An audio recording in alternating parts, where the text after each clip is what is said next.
Guys आज के इस छोटे से वीडियो में हम लोग केस चार्ट को स्टडी करने वाले हैं। अब देखिए ये हमारे लिए बहुत ज़्यादा इंपॉर्टेंट है क्योंकि कई बार स्टूडेंट सेंटेंसेस बनाते समय इनमें गलतियां करते हैं। टॉपिक बहुत ईजी है, अगर आप इसे समझ ले, इसके कॉन्सेप्ट को समझ ले तो इनको यूज़ करना बहुत ही आसान हो जाता है।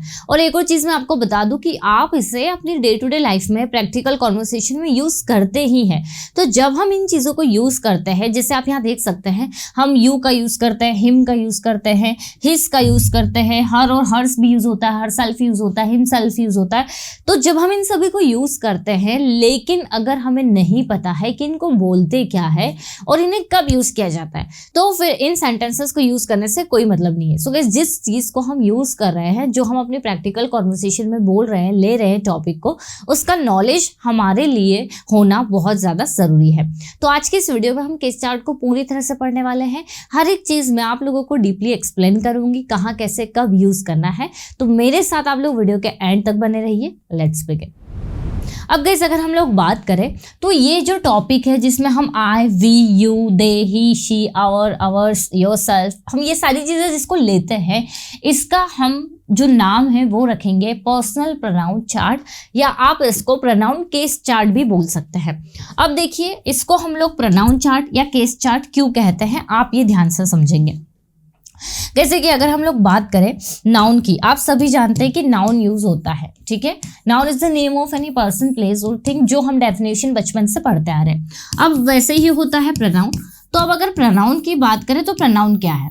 जो नाउन की जगह पे यूज किया जाता है ताकि बार बार नाउन बार बार रिपीट ना हो। रिपीटेशन ऑफ हम बोल सकते हैं कि वर्ड्स या किसी का नाम या प्लेस का बार बार रिपीट ना होना, और उसको रिपीट ना करने के लिए हम लोग प्रोनाउन का यूज़ करते हैं। जैसे मान लीजिए कि राम है, किसी स्टोरी में राम है और वो स्टोरी पूरी राम पर बनी हुई है। अब अगर हम स्टोरी में बार बार राम नाम लेंगे तो वो अच्छा नहीं लगेगा।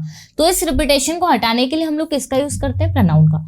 तो राम की जगह सेकेंड टाइम हम लोग ही का यूज़ करेंगे, हिज का यूज़ करेंगे, राइट। हम बार बार राम या फिर राम्स पेन, राम्स कार ऐसे नहीं बोलेंगे।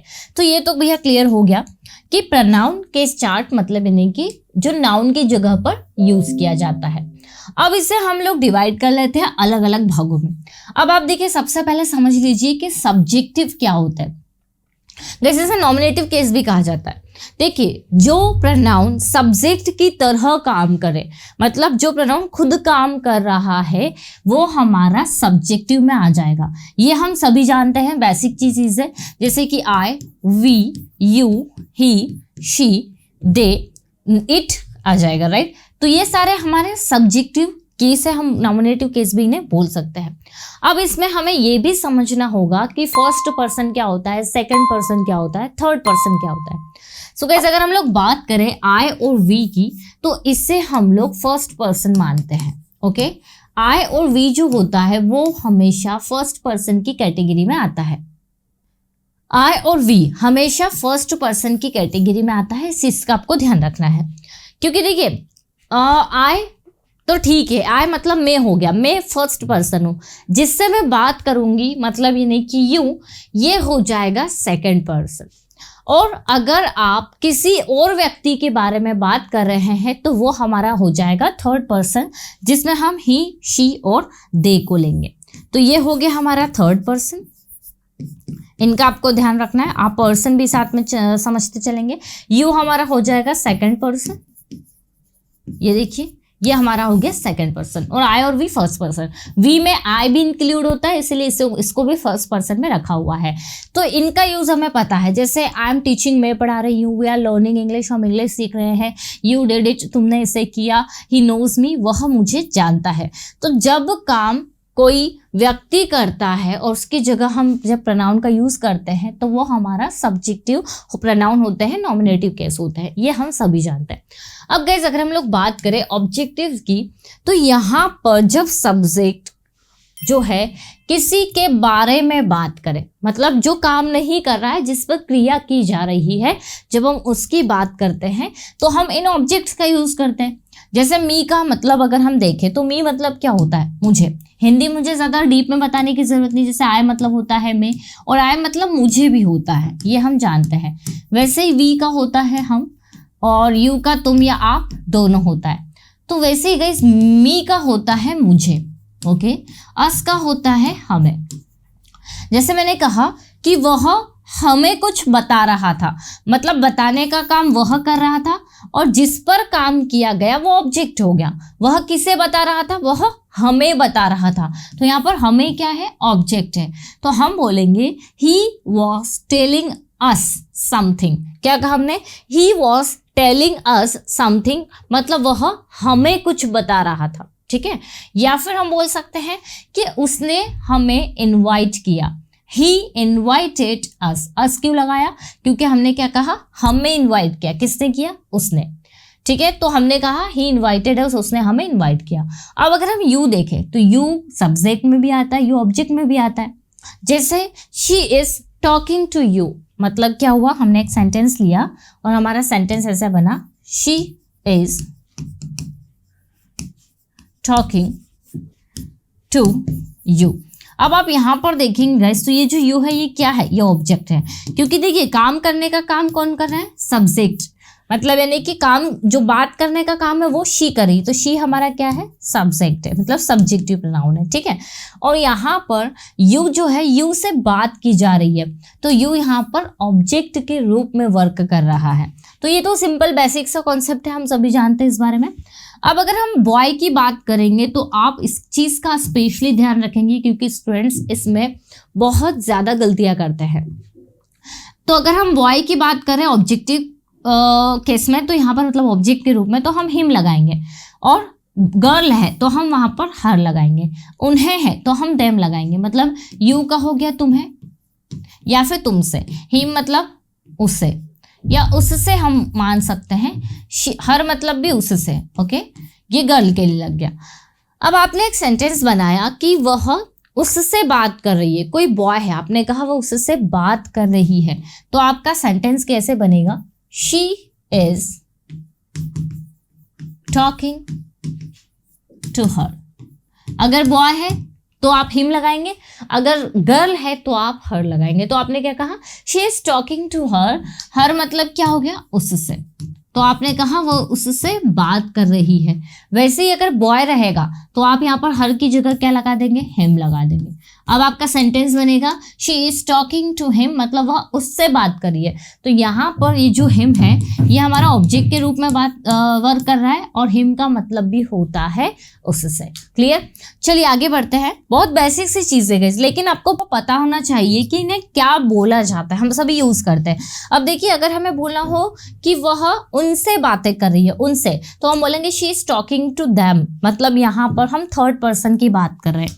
ठीक है, और सेंटेंस में आ रहा है उनसे, वह उनसे बात करी, she is talking to them. उसने उन्हें इनवाइट किया, she invited them, she invited them. तो देम क्या है? यहाँ पर ऑब्जेक्ट है, शी क्या है? सब्जेक्ट है। वैसे ही दे क्या है? सब्जेक्ट है। चलिए ये तो हमें क्लियर हो गया भैया सब्जेक्ट और ऑब्जेक्ट कैसे वर्क करते हैं। अब गाइस अगर हम लोग बात करें पॉसेसिव प्रोनाउन की, तो देखिए पॉसेसिव प्रोनाउन में दो तरह के आपको यहाँ पर दिखेंगे। एक तो माय दिख रहा है, एक माइन है, एक है अवर, दूसरा है अवर्स, एक है योर, फिर है योर्स। तो यहाँ पर हम जो है माय, अवर, योर, इसको हम बोलेंगे पॉसेसिव एडजेक्टिव। मतलब आपको ये वाले जो वर्ड्स दिख रहे हैं ये आपके पॉसेसिव एडजेक्टिव्स है, और ये वाला जो है ये आप पॉसेसिव प्रोनाउन इन्हें बोल सकते हैं। ठीक है, तो ये हो गया पॉसेसिव एडजेक्टिव्स और ये हो गया पॉसेसिव प्रोनाउन। अब इसमें भी स्टूडेंट्स बहुत ज्यादा गलती करते हैं, इन्हें कैसे यूज करना है। कैसे कि जिस पर आप अपना अधिकार बता रहे कि यह मेरा है, यह तुम्हारा है, यह उसका है, जब हम ऐसे सेंटेंसेस बनाते हैं तो वहां पर हम पॉसेसिव प्रोनाउन और पॉसेसिव एडजेक्टिव का यूज करते हैं। अब आपको यहाँ पर दिख रहा होगा my, our, your, his, her, their. ठीक है, ये मैंने पॉसेसिव एडजेक्टिव में लिया है, तो आपने इन्हें कई बार यूज भी किया है और बिल्कुल करेक्ट है, आपको ये आता है, आप आराम से यूज कर लेते हैं। तो एक बार पहले हम इसके सेंटेंसेस देखते हैं। जैसा आप बोलते हैं मेरा पेन, तो आप बोलते हैं माय पेन। उसका पेन, तो हम यहाँ पर बोल रहे हैं उसका। तो अगर देखिए बॉय है तो हम बोलेंगे हिज पेन, अगर गर्ल है तो हम बोलेंगे हर पेन। उसका नाम, तो हम बोलेंगे हिज नेम। जैसे आपको बोलना हो कि वह उसकी सिस्टर है, क्या कहा आपने? वह उसकी सिस्टर है, तो आपका सेंटेंस ऐसे बनेगा शी इज हिज सिस्टर। ये देखिए क्या कहा आपने? She is his sister. She is his sister. तो यहाँ पर ये जो हिज का मीनिंग क्या निकल रहा है, उसका। ये हमारा क्या है, पसेसिव प्रोनाउन है गाइस, ये आपको ध्यान रखना है, मतलब पसेसिव एडजेक्टिव है हमारा। यहाँ पर शी क्या है, वह है ना, तो ये हमारा सब्जेक्ट है, ये हमारा हो गया पसेसिव एडजेक्टिव, जिसका मीनिंग निकलता है उसका, उसकी या फिर उसके। तो यहाँ देखिए आप, ये आपने कहा शी इज हिज सिस्टर, मतलब वह उसकी सिस्टर है। दिस इज योर पेन, यह तुम्हारा पेन है। दिस इज आवर क्लास, यह हमारी क्लास है। इट इज देयर पेन, यह उनका पेन है। तो जब हमें उनका बोलना, हम वहां पर देयर लगा देंगे, ठीक है। अब इन दोनों में अंतर क्या है जैसे कि जब भी हम लोग पसेसिव एडजेक्टिव की बात करेंगे तो इसके बाद में हमेशा नाउन का यूज होता है, लेकिन इनके बाद में नहीं होता है। जैसे आपके sentences mine, hours, yours, his, यहाँ पर हिज इधर भी आएगा, आपका पसेसिव प्रोनाउन में भी आएगा। हर्स और देयर्स, यहाँ पर एस लगते जा रहे हैं। तो यहाँ पर क्या अंतर है, यहाँ पर भी आप सेंटेंसेस ऐसे ही बनाएंगे, लेकिन इनके बाद आपको नाउन का यूज नहीं करना है, वो पहले ही हो जाएगा। पहले आप ये देख लीजिए, माय और माइन दोनों एक है, our ours, your yours, his his, his एक ही रहेगा, ठीक है, हर हर्स, देयर देयर्स, ठीक है। अब हम सेंटेंसेस देखते हैं कि कैसा बनेंगे। आपने कहना हो कि यह उसका पेन है, तो आप बोलेंगे इट इज his pen। क्या कहा आपने, इट इज his pen। या फिर आप बोल सकते हैं this pen is his। अब आप सोचेंगे ये his यहाँ पर भी, ये his यहाँ पर भी है, तो आप यहाँ पर देखेंगे तो his का पसेसिव एडजेक्टिव, पसेसिव प्रोनाउन दोनों ही सेम है, his में कोई बदलाव नहीं हो रहा, ठीक है, इसलिए मैंने आपको यहाँ पर his लिखा हुआ है। अब मैं आपको एक और सेंटेंस बताती हूँ। अब हमने क्या किया, यहाँ पर हिज के बाद में कोई नाउन नहीं लिया, लेकिन यहाँ पर हिज के बाद में नाउन आया है। चलिए एक और सेंटेंसेस देख लेते हैं। जैसे मैंने कहा दिस इज माय बुक, यहाँ पर मैंने सेंटेंस बनाया दिस इज माय बुक, यह मेरी बुक है। माय का हम लोगों ने देखा कि ये माय हमारा पसेसिव क्या है, एडजेक्टिव है, और इसी का बनता है माइन। तो ये भी सेम है, लेकिन इसके बाद नाउन नहीं आएगा। तो हम अब सेंटेंस कुछ ऐसे बनाएंगे, दिस, अब हम बुक को पहले ले आएंगे, दिस बुक इज माइन। ये देखिए, तो हमने क्या किया, ये जो है माइन, इसके बाद में हमने नाउन नहीं लगाया।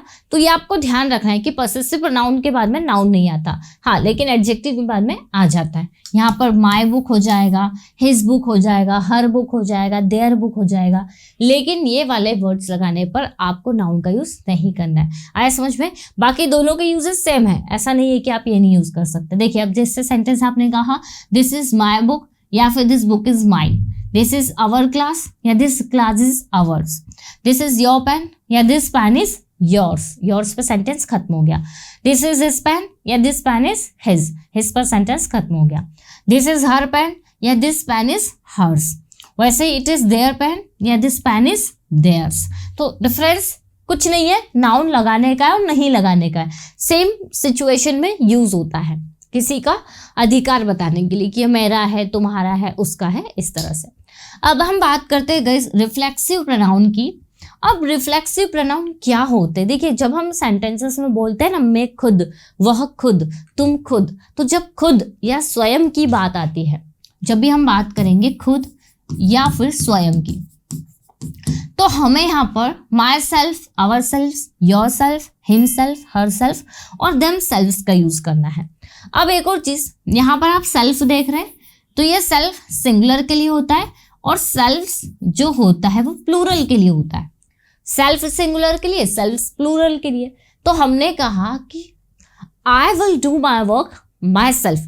मैंने अगर सेंटेंस बनाया कि मैं अपना काम खुद करूंगी, मैं अपना काम स्वयं करूंगी, तो मैं सेंटेंस बनाऊंगी। देखिए, आई से ही बनेगा my self, I will do my work my self, ठीक है। अगर सब्जेक्ट अलग है, मान लीजिए सब्जेक्ट वी है, तो आपका रिफ्लेक्सिव प्रोनाउन भी आवर सेल्फ रहेगा, आवर सेल्फ नहीं रहेगा, सेल्फ नहीं होगा।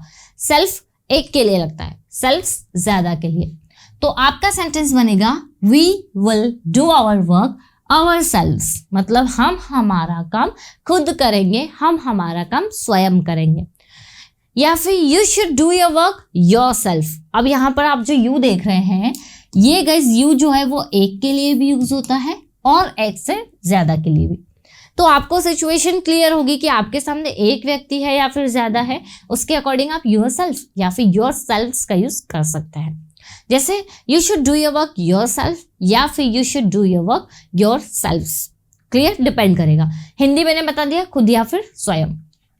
हिमसेल्फ, ये हमारा बॉय के लिए हमें यूज करना है। जैसे he should do his work himself, उससे खुद का काम खुद करना चाहिए या फिर उसे खुद को समझना चाहिए।